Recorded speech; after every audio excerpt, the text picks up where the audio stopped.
ভাওয়াল কাকে বলে? যে বর্ণ অন্য বর্ণের ছাড়া না স্বাধীনভাবে উচ্চারিত হতে পারে তাকে ভাওয়াল বলে। ভাওয়াল 5টি: A E I O U.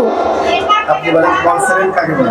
Consonant কাকে বলে? যে বর্ণ অন্য বর্ণের সাহায্য ছাড়া স্বাধীনভাবে উচ্চারিত হতে পারে না তাকে কনসোনেন্ট বলে। 21টি। Thank you. ভাওয়াল কাকে বলে?